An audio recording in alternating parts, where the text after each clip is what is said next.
no idea why I did that. Not a clue. It's just something that just came out of my mouth. Just something that just came out there. Just random. I don't know why I said that. Probably just said, hello everybody. I just do that. Instead, I have to do everything big, extravagant. I just gotta do things in the way that you're going to remember it. And if you remember things, then you might tell your friends, you might tell everybody you know to come to this channel and see more like it or hear more like it. So, what is this video? You should know it by now. You're seeing this because there is a new Sailor Moon Crystal episode up on Hulu Plus, Crunchyroll, Nico Nico, all the things between. I'm not sure if it's on anything else, but in case it is, there you go. Everything in between. I got that out there. A little bit of business we gotta take care of before we go into the review of this week's episode. Not that bad, by the way. Let's get that out there. I've been saying that about a lot of these episodes, but I feel like the animation is steadily improving.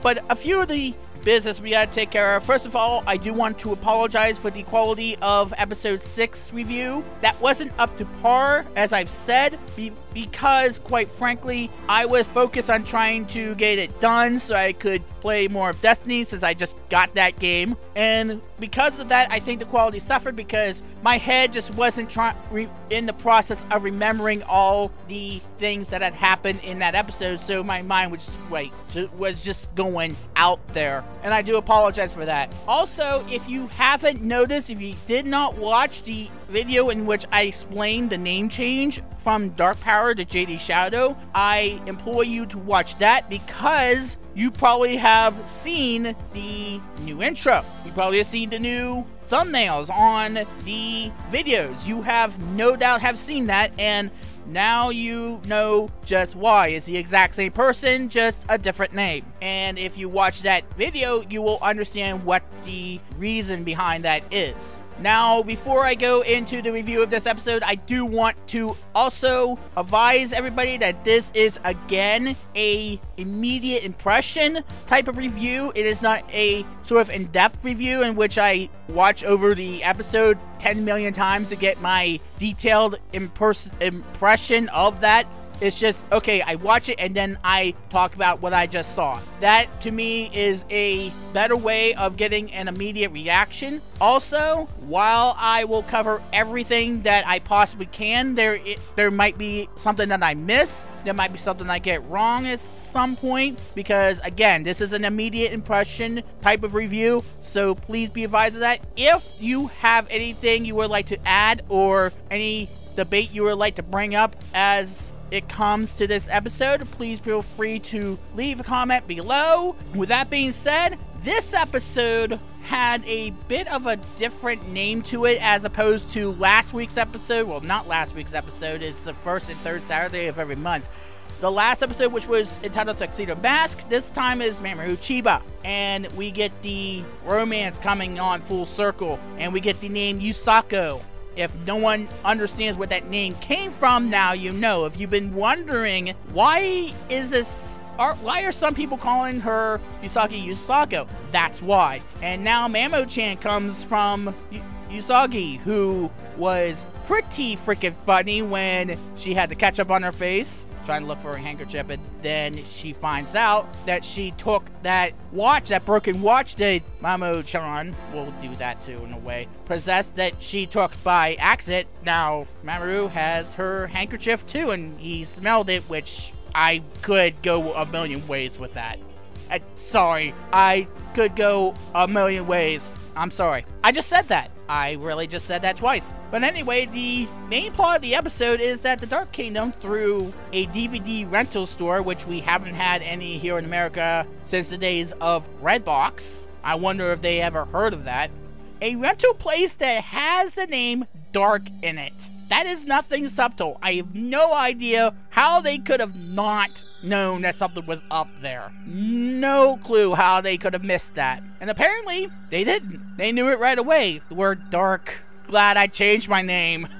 I'm glad I did, the JD Shadow, right when that happened, because quite frankly, if that happened while I was still Dark Power, hell, the shit would hit the fan real quick. brainwashed people through a DVD, which had nothing but static, and then Zoisite, who had recovered from the wounds from Chapter 6. Chapter 6, Act 6, same thing, as another plan in order to get the quote-unquote legendary Silver Crystal, which Mamoru told Usagi what exactly he's there to get it for. And we get the orphanage story, which his parents died in a car crash. He was the only one that survived. And then we get the whole thing with the dreams that he's had, and the only thing that he keeps remembering is about the Silver Crystal. And of course, the trusting nature that Usagi has, she trusts him, although now she's being told to not tell anybody about this whole story that she's been told. Not tell anybody else, which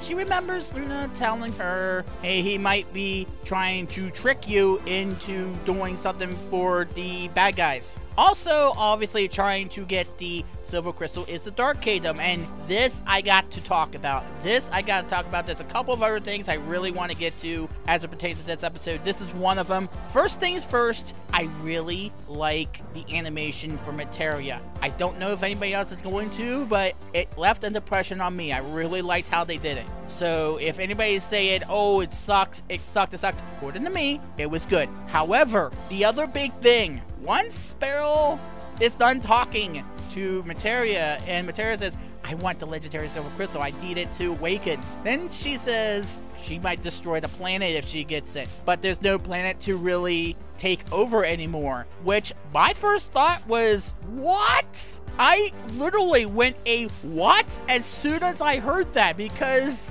yes, if they're gonna go for it, yes. If they're going to go for it, perhaps Sparrow is not willing to let Materia have it to destroy the world, but she's having conflicting thoughts about that. Like, she's evil, but not that evil. I would love to see that kind of battle. I would love to see a tug of war between an evil that is not willing to cross a line and an evil that's willing to cross the line, and that power struggle that starts to form because of it. Yes! What did I say from the start? That they might be pulling for something like this, and I really want to see it. I really want to see that. I don't know, again, I don't know why, but I really want to see it. I really want to see what transpires from that.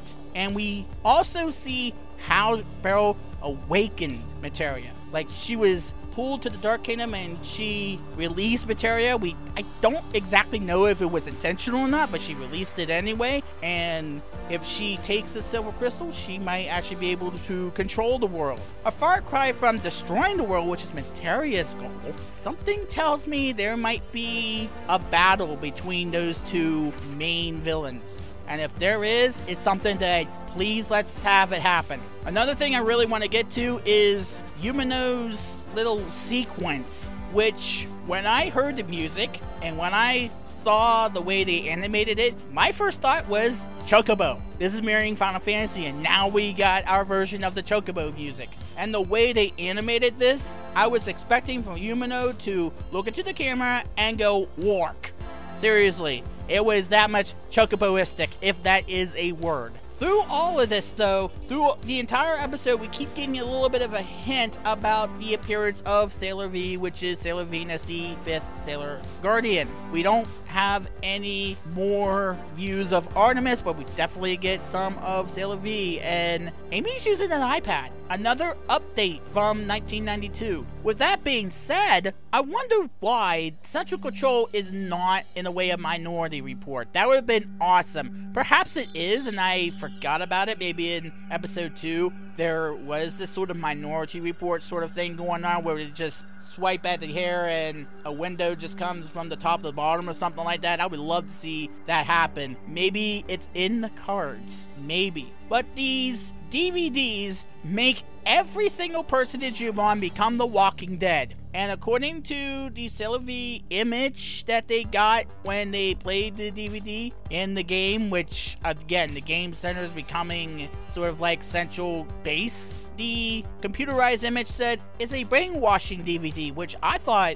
That could be absolutely anything. That could just mean that it was made by the Kardashians. Never know. Maybe we know what their real purpose is for being on this world. Maybe we finally figured it out. And then Sailor Moon became a Walking Dead episode, because that's the first thing that came into my mind was The Walking Dead. I kid you not. If you watch this episode and you listen and view just how these living zombies were like, that's the first thing that would come to my mind. Either that or Resident Evil. But I do believe Walking Dead would be the more current reference there. And then we see how utterly OP this moon healing escalation is. Holy, it does a full sweep of a bunch of different people. Is an AoE to die for. I wish I had that kind of AoE on WoW. I wish I did, because damn, nothing could get past it. I mean, I could kill Deathwing with that kind of power.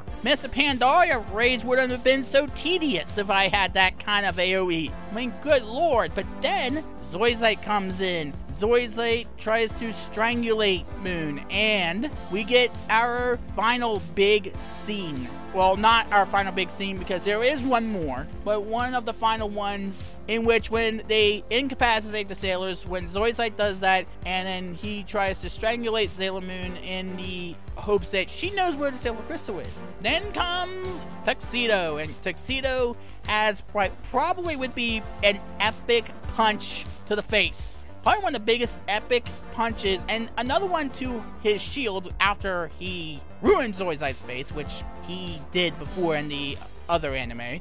But that was from a rose. This is from a fist, which was kind of freaking awesome. And this is after he sees what's going on with this Walking Dead, and that's after he was questioning why he even told Usagi about this whole story as to his reasons for wanting that crystal. But when he goes to confront Zoisite, he says his wish was to get the crystal, and instead he wants Yusako. And you already know that this series with the manga, which coincides with the manga, is not fucking around with the story. They are not fucking around with the filler. They're going right for the jugular. They're getting straight to the point. And some people like that. Some people would have rather had a filler. I think it's kind of a mixed bag at this point as to we're getting some other elements to the story that we didn't get in the manga, but at the same time, it's more of the characters being true to their original selves that was in the manga. We don't have Rei being bitchy, as you guys no doubt know by now. But after that, Zoisite tries to kill Tuxedo, and Moon is trying to stop Zoisite, saying, don't, trying to hold him, and he just throws her off to the side, trying to kill her with this galactite rock crystal thing. I don't know what you would call it. And he's about to kill her with it, but then the appearance of Venus comes in. And that's the last thing we see, the boomerang. Before she catches it, we know right away who she is. But then the to be continued, or the Il Suave, or whatever they're saying there. So there you go. That's basically what had happened in the episode. There is one more thing that I did remember, is that when Usagi sees that all of these people are coming after her, she says, okay, I'm gonna transform, and here I am. And that's when she does the AoE. And I like that. I like the fact that she is not effing around there either. I'm not gonna say too much more than that, because all you really have to do is watch that scene and you'll understand what I'm talking about there. I did like that scene a lot. I did like that sequence a lot as well. All in all, again, I'm not really focused on the animation quality as much as I am the actual story, if it hooks me. And that actually hooked me. I was laughing at some of these points. I was really immersed into this episode. I was really enjoying the episode, especially the possibility that we might get a Materia Barrel rivalry going on there. And if that happens, then that's one of my wishes that would occur. We'll have to wait and see. That was one of the things that I wish they would do, and it looks as though we might get that. We might actually get it. But all in all, I can forgive some of the animation quality quirks if it doesn't take away from the immersion of the story, and there were a few weird things. The far shot of Zoe's light when he was holding Sailor Moon, and we saw the over-the-shoulder shot of Tuxedo. It was kind of weird, but then again, okay, at some point you have to sacrifice quality. If you're going to have that shot, you're obviously not going to see the entire face. You're obviously going to have a distorted viewpoint of that face, and maybe it was just trying to simulate that. I don't know. It wasn't that big a deal. It's just something that I wanted to point out there. Other than that, it wasn't really that bad at all, and personally, I don't understand why some people make a mountain out of a molehill about certain things, about these certain dips in the animation quality for some of these episodes. I can understand if it detracts so much from the story that you can't help but look at it, but on other things, I don't understand why there's such a big deal from it. I believe it's because it's such a legendary franchise and people want it to be done well. They want it to be given justice. And unfortunately, because you have such a type of series as a web series, which you never have that much budget to begin with, you're going to have to sacrifice some quality, and to me, I can forgive some of those animation quirks as long as the story is great. As long as I'm immersed in the story, I can forgive some things, I can look over some things, and to me, I can look over some things. For me being a gamer and me having to worry about things like if the controls are good, if the story is immersive, if the gameplay is good enough, graphics are not the be-all, end-all to whether or not a game is good, as long as it's not distracting. And to me, the flaws might be there, but they're not distracting. And I really don't have that much else to say about this episode. This was a good episode. It kind of satisfied some things I want to have happen. Did like the Materia animation. Next episode will be Venus. I bet that is a given. Now, before I go, I do want to address one more thing, and that is you might have noticed that I have started a brand new gaming series. I've renamed the gaming series into Playthrough, JD Shadow Playthrough, and this one is The Sims 4. Please do watch that. The first episode is me creating the sim, and I'm going to try to do something different. I'm going to try to cut down on the length of these episodes, because I think that's what the problem is. I think the problem is that perhaps people don't want to watch a 40-50 minute long video of me playing through everything. And I do believe that me playing The Sims 4 and me truncating those episodes down to like 20 minutes or so, you get a much more digestible episode.